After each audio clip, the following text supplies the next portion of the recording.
Yo creo que tiene que insistirse en la eliminación de los plurinominales, particularmente me refiero a los del Senado. Es la contradicción a un elemento histórico y que es, yo te diría, ¿por qué no decirlo fundacional en términos de la República, que es que el Senado represente a las entidades de forma equitativa, ¿no? Entonces tú no puedes tener más senadores de un estado que de otro. Y la lista plurinominal lo que genera es eso. Si tú te vas hoy al Senado, te vas a encontrar que hay más senadores del Estado de México, de la Ciudad de México. Es la primera vez que Querétaro tiene uno más de tres, ¿no? Precisamente por la lista, pero no puede ser esta la naturaleza del Senado. Tiene que ser representación de equidad y la Cámara de Diputados es la representación poblacional y por eso ahí sí encuentras que un estado de una población grande como Veracruz, como Puebla, como Estado de México, como Ciudad de México, tengan más diputados. Ahí sí encuentras bancadas obviamente más grandes, pero el Senado tiene que ser esa expresión justamente paritaria de los estados. Entonces, es algo que tiene que desaparecer por la esencia misma de nuestra nación. En el caso de los diputados, yo también creo que se debe insistir en las fórmulas de primera minoría. Los ciudadanos, y te lo digo por experiencia de calle, lo que están buscando es un vínculo de representación donde una persona se pare en tu casa, se presente, te diga quién es, qué quiere y a qué se compromete. Y me parece que esta desvinculación que encuentran en personas por las cuales pues en realidad no votaron, al menos no de una forma directa, sino vía una lista, pues no encuentran esa vinculación. Y ahorita es muy importante en el esquema de representación que el ciudadano se sienta verdaderamente vinculado con la persona que esté en una cámara votando las cosas que deberían ser justamente el interés popular. Podrían ser menos, Estados Unidos, que tiene casi el triple de la población, tiene menos congresistas que nosotros, ¿no? Entonces, nos sirve como un elemento comparativo, ¿no? Pero me parece que podrían ser menos diputados. Pues mira, no lo sé, o sea, la realidad es que quizá podríamos pensar en 400 diputados, que es algo que se planteó previo a la reforma, Sí se comentó este número de 400 diputados. Podríamos, ¿por qué no pensar a lo mejor en este esquema de 300 de mayoría y 100 de primera minoría? Yo creo que eso podría estar mucho más cercano a algo de un tamaño adecuado y donde además los ciudadanos sintieran, insisto, esta representación. Sí, o sea, a ver, yo no tengo nada contra los plurinominales, o sea, conozco, de hecho, el listado de plurinominales se ha tenido de manera muy frecuente a personalidades, inclusive a los liderazgos mismos de las distintas bancadas, ¿no? Pero, insisto, no parece haber por parte del ciudadano una vinculación directa, una claridad de a quién representan estas personas, ¿no? Y que no son propiamente a los electores. Entonces, sí, insisto, la propuesta que presenta la presidenta lo que hace justamente es darle al ciudadano, en esta opción de la lista de los pluris, la opción de que sea el ciudadano quien los ordene y no que sea el partido político, la cúpula, la dirigencia, quien ponga a los amigos en los primeros lugares de la lista. Entonces, está muy bien planteada, está muy bien intencionada en términos ciudadanos. Dice la presidenta que nos la pidieron y es cierto. Sí nos la pidieron, o nos la siguen pidiendo en las calles todos los días. La gente quiere un vínculo con sus representantes. ¿Y qué mayor vínculo que el voto directo? Ya sea en los de mayoría, bueno, pues votar directamente. En los de primera minoría, pues también fueron votados, pero obtuvieron los mejores segundos lugares. Y en la lista que sean los electores los que ordenen a los que vienen en esa lista y no las cúpulas partidistas, porque si no luego, pues evidentemente no le responden a los ciudadanos, sino van y tocan base pues justamente con quien los puso, que no fueron los electores. O sea, mira, el mejor filtro siempre es el elector, ¿no? Yo creo que es un tema de educación cívica, de poder poner en contexto a la gente lo que hace un diputado y lo que no hace, ¿no? Porque luego también se generan una serie de percepciones con respecto a gestiones, a obra pública, a servicios, y la verdad es que pues ahí es donde sin duda les van a acabar fallando en buena medida pues la mayoría de los diputados. Su chamba o la chamba principal es hacer leyes, ¿no? Aprobar presupuesto, constituirse en algunos casos como órgano que pues lleva a cabo algunos procedimientos con respecto a desafueros, ¿no? Pero ese es el trabajo y es poco sexy. Es poco sexy. A la gente va si le vendes una reforma de ley y no le importa mucho, pero los alcances son de fondo, porque todos somos sujetos potenciales a cualquiera de las leyes, a la que me digas.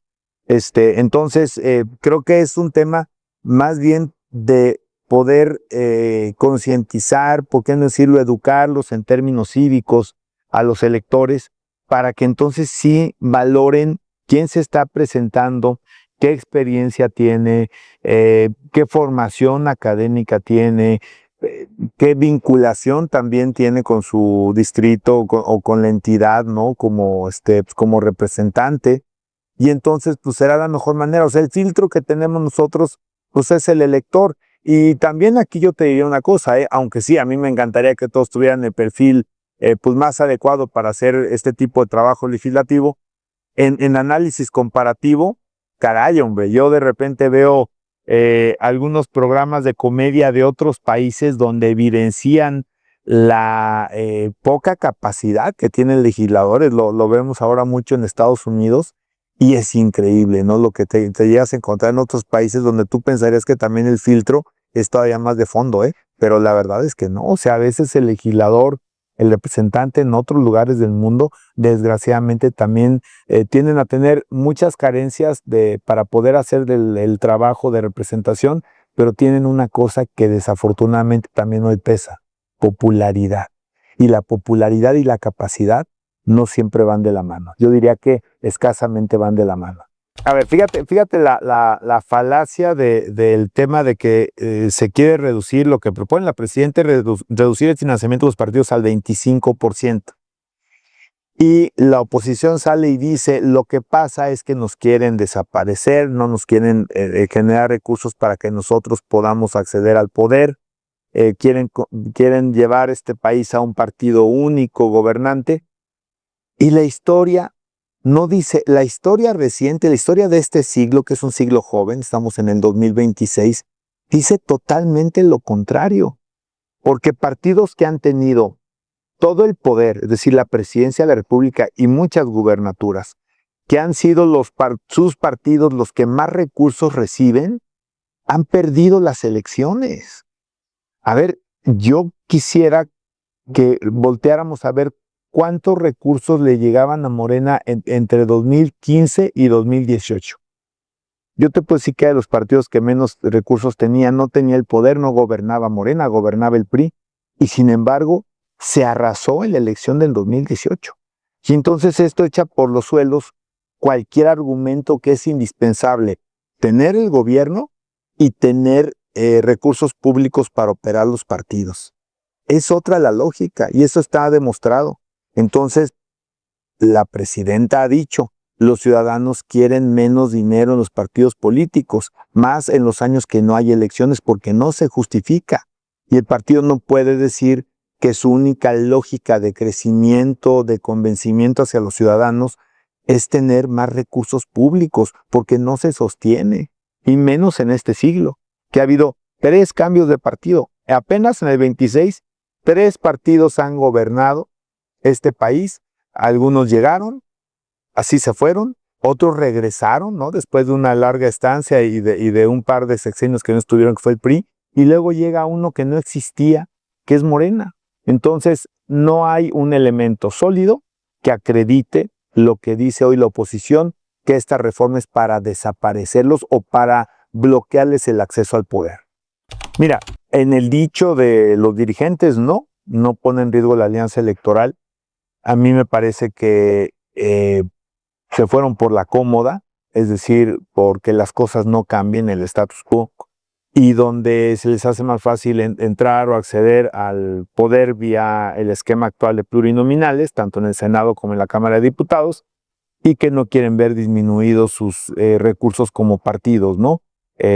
Yo creo que había elementos justamente para poderse sumar y para poder acreditar ante la sociedad, pues, que les importaba justamente lo que nos demandan todos los días, pero bueno, pues se plantaron por la fácil, que fue que no cambie el modelo. y eso me parece pues que es un error, por lo menos no abrirse y saber que la sociedad lo hubiera agradecido mucho, y creo que hubiera sido congruente justamente con todo lo que representa la 4T en términos de austeridad, en términos pues justamente de poder eficientar recursos, y creo que es una oportunidad desperdiciada por los partidos que han dicho no, por todos los que han dicho que no.